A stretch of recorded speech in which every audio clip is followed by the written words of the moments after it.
So some of the themes that we saw from your conversations about the challenges you're facing were the pandemic, right? Like it's it's a challenge all around. I don't think anybody can say they weren't impacted by it, but some of the challenges around that were keeping people safe and engaged at the same time, while still managing burnout. I mean, there's a lot of I noticed a lot of people saying that recruiting, onboarding, and training was hard because of the Great Recession, great resignation, great reemployment. Working on keeping staffing up to meet business needs. Some other things, the tactical things such as drafting handbooks, job descriptions, policies, total reward statements, the documents needed to help lay that foundation. Managing work and production schedules, part of that, being to potential staff shortages, others just meeting demands of customers or clients, while managing, supplier, inventory, getting the products you need to help produce what you're working on. Compliance, not only within the states in which you operate, but managing the changing regulations within those states and federally as it applies to your organization and your industry. Communication and being a challenge, that's probably the most common challenge I've seen from every organization I've worked with. Is nobody's figured out how to do it perfectly yet, but there are some that do it well. Maintaining culture. This is one I saw throughout most of the notes, was maintaining culture with new team or new leadership. So how do we maintain a positive, healthy work environment and culture with kind of a transitioning team and potentially leadership? A lot of that boils down to organizational trust as well. So having trust in your leadership team, leading the organization in the right direction, and then trusting your employees to do what they say they're going to do. I saw even mentioned a few times the hybrid or remote work environment. So how do we trust people are getting work done when we can't see what they're doing? Balancing the needs of intergenerational workforce. Saw some mentions of recognition. How do we recognize our Gen Xers, baby boomers that are starting to phase out with our millennials and Gen Z? We've got potentially 4 generations in the workforce right now. And how do we balance what their needs, desires, the motivators are? I also saw a lot of people commenting, we're spending a lot of time on getting people in the door, recruiting, onboarding, getting them ramped up to go. And we're not spending enough time on retention efforts. So what are we doing to keep the employees that we currently have? We just don't have the time to focus on it. I saw a couple people also mention, kind of posing a question, but my challenge is, how do I outsource the transactional work and still keep it personalized, or still keep the organizational connection when we're not doing it ourselves? How do we maintain that? And then, of course, for those of us in a small HR department or a small organization, how can we remain agile when there's just one of us, right? So how are we able to spread ourselves or stretch ourselves to be able to do all that we need to do and still be able to remain flexible? So again, lots of great discussions. I know there were things outside of that, but those are the ones that kind of bubbled to the surface. Any additional things, anything I missed from our team leaders, any discussion that happened in your groups that wasn't captured in here, or that you'd like to, I guess, emphasize or elaborate on? Oh, so hey, Lisa, so we had one right at the end that Heather very smartly brought up, which is basically, we do have a lot of focus, right? We have had recently on talent, acquisition, and her point of being focused on the retention part, because there's this looming recession. She said that I didn't see it, that Revlon had filed for bankruptcy this morning, and anyone that reads the Morning Brew or wherever you get your news, Squawk Box, whatever it is, that there's some massive layoffs going on. And Heather's point was to have a plan for that. So again, as you think about the tactical stuff, that is again, we go back to the Great Recession, where do you have a plan if that's in your foreseeable future, when you're going to have to do a reduction in force? So have that prepared as well. So one thing to add to the to-do list potentially. Right. So yeah, I don't know. Anyone else? Anything else that anyone wanted to add?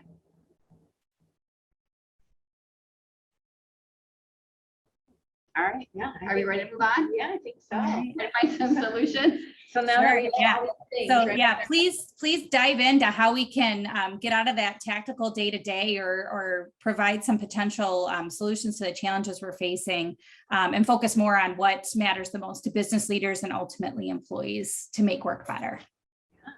Perfect. Yeah, absolutely. So, I mean, it's a lot, right? We have a lot on our plate, like we were saying before. So how in the world do we get all of this done, Teresa? Boy, I don't know. That's why we brought you, Lisa.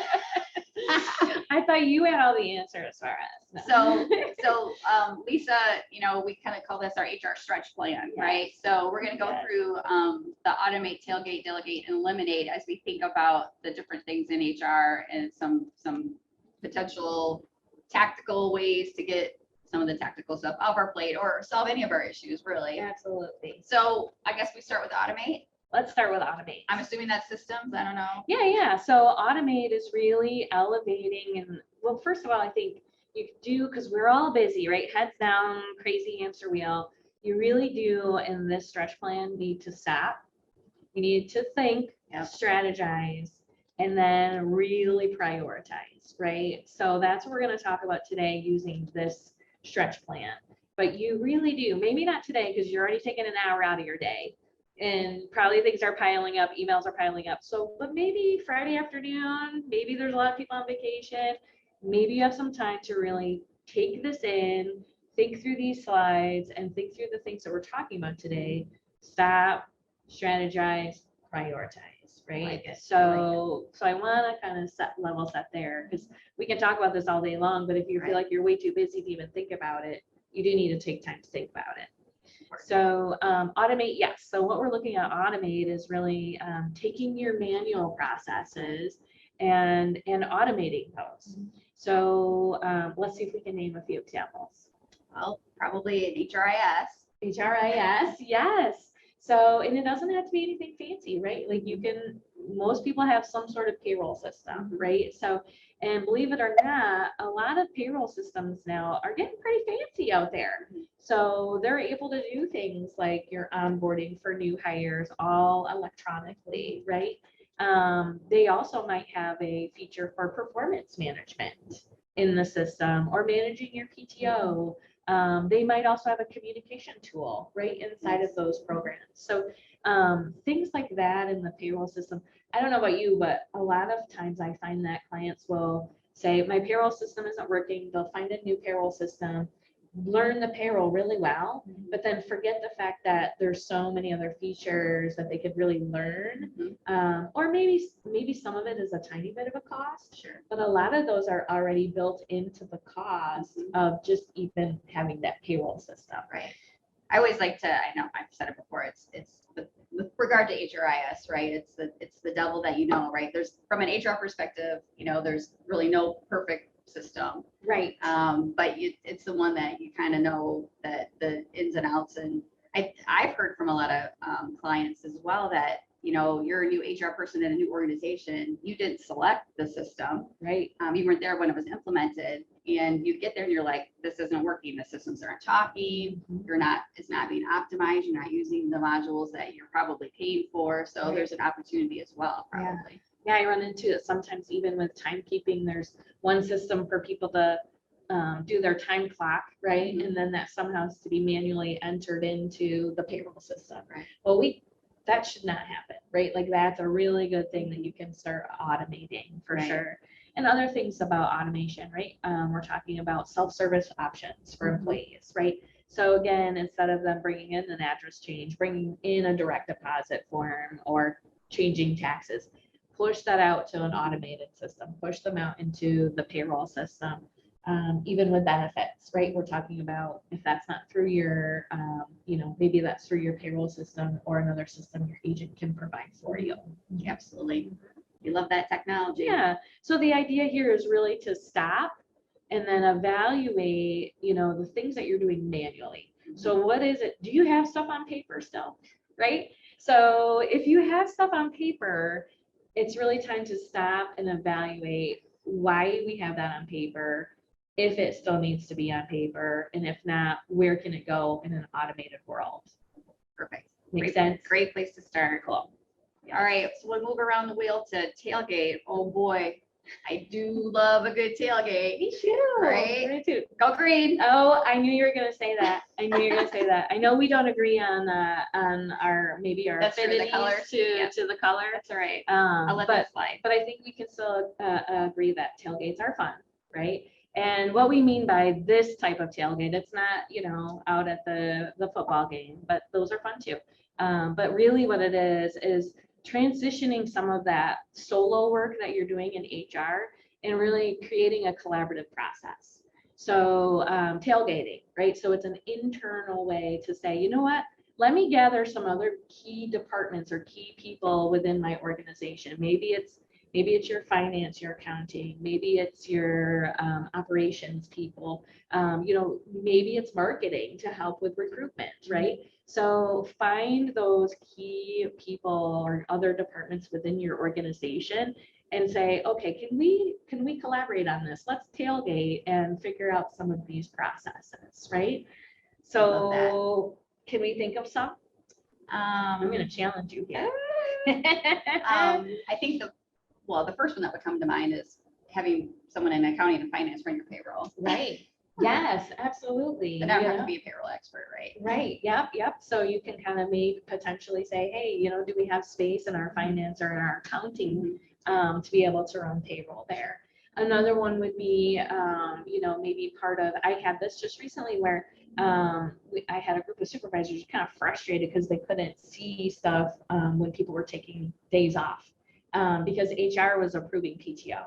So, think about should the timekeeping and approving of payroll of the timesheets and things like that, can you tailgate that over into your operations area, right? So they know when their people are coming and going, they know when people might be on vacation, those kind of things. So that would be another one that you could look at, definitely. When I really liked your idea too, as far as, from a recruiting standpoint, partnering with marketing. I know, some clients that are doing that very successfully, using QR codes and, they're, if you share our post, our job opening, send me a screenshot that you've shared it, and then they go into a drawing to win something, So again, enlisting everyone in your organization really to tailgate and help recruit, right? Exactly. Yeah, and I think even in that you can look at, can we involve maybe some operations people in the interviewing process? So it's not just only an HR function, right? So again, like bringing in some of those people, for helping out with that. Or I know we talked a little bit about culture, right? So culture is kind of one of those things that should be tailgated. So it shouldn't just strictly lie in HR. So getting other people involved in a culture committee or something like that to really be able to say, how are we going to elevate or how are we maintaining our culture, or maybe shifting it a little now that we've had COVID and we have work from home people and hybrid people, whatever. So well, it makes sense too. I mean, right? Culture is kind of everybody's responsibility, right? To continue to create that. Yeah, absolutely. Like it. Are we ready to move on to the D? Yes. All right, delegate. So delegate sounds a lot like tailgating. So what's the difference, Lisa? All right, so delegate, what we mean here is really moving internal processes outside. So I know we had that comment earlier about how do we, kind of maybe move some of our internal processes, but still feel like we own it, right? And I think part of that, my comment, I guess, back would be, boy, this is really, then you can move into the more important things and really have those stronger connections with employee engagement, because you're not messing around with benefit, a claim or something like that, right? So in this space and delegate, we're really thinking through processes that we might be doing internally, that there are experts out there that can help us, so think about what the key things that you want to accomplish within your HR department or maybe within your business, and say, you know what, we're a small business and, benefits isn't really our thing. So we have an agent that helps us with those things, right? Agents are really a great source of information, right? They should be able to automate some of your benefits stuff. And if you're only seeing your agent at renewal when they're asking for more money on your health insurance, it might not be a great relationship, right? So making sure that we have a good, solid relationship with a benefit agent is one, right? So I would say another one, workers' comp. That's a huge one. So if you have safety things or issues going on within your workspace, connect with your workers' comp.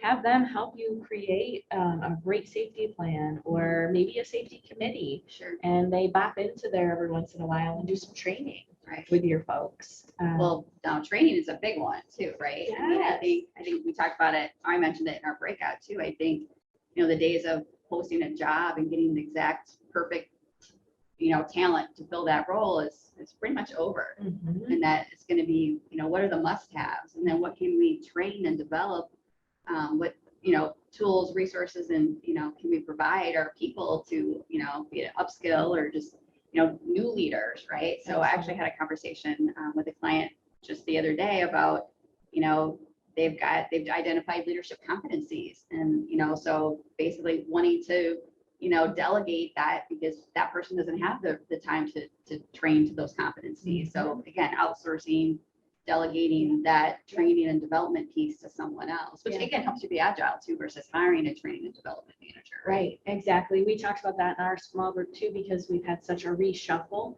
So we might have new managers, right? So, and those middle managers are so key, right? To employee engagement and to culture and, even to compliance and HR, all of those things. Sure. So making sure that they understand some of those basic HR 101s, as well as, developing them into their people skills and those things as well. Right. Insanely important, right?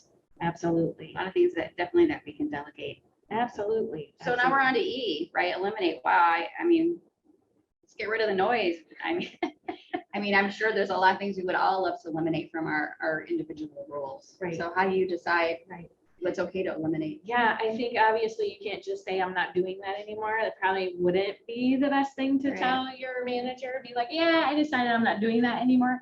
But really, this is kind of that, again, we talked about stop and really strategize and think like, okay, is this process creating value, right? Like I remember back in the day, I would be running all sorts of crazy reports out of payroll or wherever out of my HRIS system and sending them on to people. And then one day I had the great idea, I'm going to ask if they even look at these things, right? Sure. And so then when you start asking people like, hey, are you reading these? Are you looking at this? Is this stuff that is important to you? And they're like, yeah, no, I don't have time for that. So I was creating busy work for myself, thinking I was helping someone else, right? So really kind of going back to like, okay, well, is this process valuable to someone else? So talking to your leaders to say, you know what, here's the 4 or 5 things that I'm providing for you. Are these important to you, or can I consolidate them? Do I have to run them every week? Sure. Or maybe it's quarterly? Just some of that stuff I think is important to really think through. Right. And another one is process. So having a very, I think, eliminating the chaos, like we talked about, eliminating the noise and having a solid process for things. Like we kind of know we're hiring people, right? So creating, here's the process when we hire someone. So people aren't like, oh, we're hiring somebody, they're starting Monday. Wait, what do we need to do? Sure. Right? Same thing with, maybe when someone's promoted, we kind of know we'll promote people. So what's the training plan when we promote somebody? Right. And when someone leaves, what's that plan look like? So let's get those things together. So we're eliminating that chaos and that noise. So we don't have to really think about like, oh my gosh, I have somebody leaving on Friday and I forgot to do X, Y, and Z, right? That's a good point. Yeah. The noise, eliminating the noise, things that I don't want to say are irrelevant, but really not helpful to what you do. And I remember when my first bosses said to me, Teresa, I want you to start making a list of all the things that you see, that you go, why do we do it that way? Because in 6 months, you're going to be so ingrained, you're just going to forget. We do it because that's the way we've always done it, right? Yeah. So I think it's hard when you've been in a role for a long time to critically look at your processes and the things that you do to see, do they really truly add value? Why are we doing that? Right. So Yeah, and I think one way to do that is really keep track and be really in tuned on things that employees are questioning or they ask about. Example, I had someone who was going out on a leave, and this particular policy had this client had FMLA, but on top of that, they paid with some paternity leave, parental leave, and then they had short-term disability. But all of these plans kind of like intertwined with each other, obviously, right? But the way that they had it set up was very chaotic and confusing. So employees kept asking, how does this work again? And then, then I had to be like, how does this work again? And I thought, wait a minute, there has to be an easier way. So again, like sometimes it's even eliminating some of our own internal processes to make sure we're really streamlining things in a way that's easily explainable to our employees, right? And to other people. Absolutely, for sure. So, really taking the time is a very important way to approach, evaluating your challenges. I saw a lot of comments around automating processes to include fillable forms, things like LOA, leave of absences, onboarding, data collection. Also saw in the customer service space implementing a ticketing system as opposed to using email, which can get really difficult to track responses to. I also saw mention of a RACI chart. So for those of you that aren't familiar with RACI, it's responsible, accountable,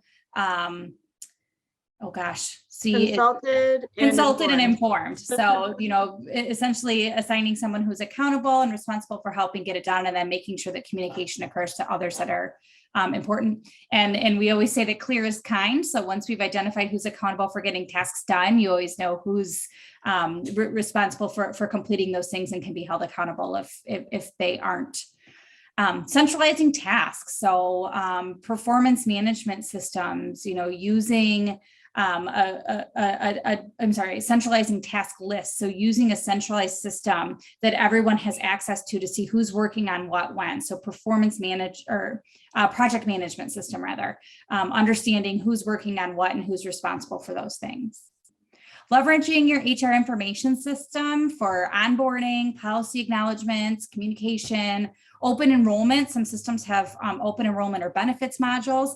Some of them even include the ability to do offboarding or exit interviews. So utilizing a survey system, so automating some of those things. I saw a few groups mention using templates or outside resources. SHRM, if you're a member, it's a great resource. They have document library that you can take and customize. We have an HR support center through Mammoth HR. And then, of course, leveraging a third-party HR, consultant or third-party firm to maybe do accounting or, those tasks that don't need to be housed inside. Centralized communication. Having a weekly or regularly scheduled newsletter that goes out from a single source to the whole organization. You could feature on-demand videos. We've utilized Loom in our organization and had our leadership team send out videos to communicate to everyone at the same time. And it's on demand, so not everyone has to tune in at the same time. They can do it as it fits in their schedule. I saw a lot of mention of engaging key stakeholders. And this is throughout the entire process. So this would be, delegating or tailgating, how can we get others involved? In the retention efforts, HR shouldn't be the only one asking people why they stay or understanding how to, really engage employees. Have managers get in there and have those conversations.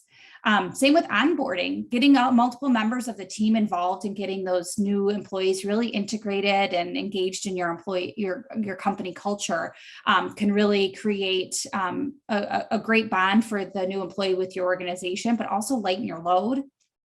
I saw a few people mention evaluating the workload. We may have, a shortage of staff. So we've got, a really time-intensive workload, 8 hours a day of high intensity work can be exhausting. So are there some things that are in those, that are currently part of that workload that could potentially be eliminated? Do we really need to do that?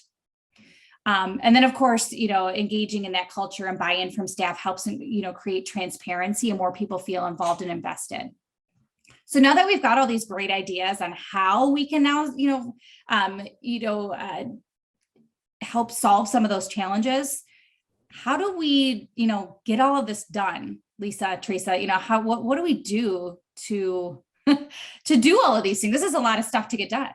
It is a lot of great ideas. Yeah. But I don't know, are we ready for another ATE ending word? I think we need one more 8 word. All right, what is it? All right, are you ready? I'm ready. I think we got a slide, one more slide on this one. All right. So we're gonna concentrate, Teresa. Makes sense. All right. I like it. So this is kind of like prioritizing, but we had that 8 word again. Yeah. So, again, we talked about at the beginning, you have to make sure your foundation is solid. Mhm. So, those things are good. You have to make sure that you're good there, but really we just created a giant list, Mhm. right? And I know in our small group, we said, okay, well, how do you determine what you maybe delegate outside the company versus keeping in? And we said, well, some of it's a cost issue, some of it's a time on task. So how much time is this taking? How much is it costing me to do internally versus pushing externally, right? And then getting other people on board and tailgating with them there. So I think looking for the easy wins first. So, we talk, some things are free. Check in with your broker, Right. check in with the systems that you're already using, see what they can do to help you automate or maybe delegate some things out already that you're paying for. So find those big wins, Right. don't you think? Quick and easy ones for sure. I know when I've got a to-do list, sometimes the sooner you get some of those easy things checked off, it actually, right, kind of re-energizes you to tackle maybe the hard ones. Absolutely, absolutely. So I guess to me, that would be, the first one is what can you do quickly, easily, kind of painlessly, maybe free in some way, shape, or form, but also provide data. I think leaders love data, owners love data. So if you can do a cost analysis and show like, this is how much time it takes me to do this, Sure. but I can outsource this and do it in a different way. So I think that I also think it's sometimes important in HR when you start pushing and pulling these different levers to take a quick pulse of your employees to say what matters most to them. So then you can measure that impact, right? Even the question like, is HR available to you? What matters most in our HR and from the HR perspective, Sure. those things. A lot of great ideas, and I know we're an EOS company, and I immediately thought about like the clarity break, right? Yeah. So to help you, again, you have to find time to do that work. I mean, Yeah. it's you got to find the time. It's important, right? And you can't eat an elephant all in one day. So, No. like just take Unless it. it's an animal cracker. I don't That's know. right. So take it piece by piece. You're not Sure. gonna. So again, EOS shows like take small chunks. Set a goal for the next 30 days, 60 days, 90 days, whatever it is, and say I'm gonna focus on onboarding and how do I automate some of this, or I'm gonna focus on talking with my broker and seeing what they can do for me here. Those kind of things. Absolutely. All right, we'll concentrate. Well, that's how we'll do it. That's right. All right, Lisa, I think we are going to turn it back over to you to wrap us up. Well, thank you so much. A lot of great ideas, great, process to follow to really, get some of that stuff off your HR plate and onto doing those bigger, more impactful things.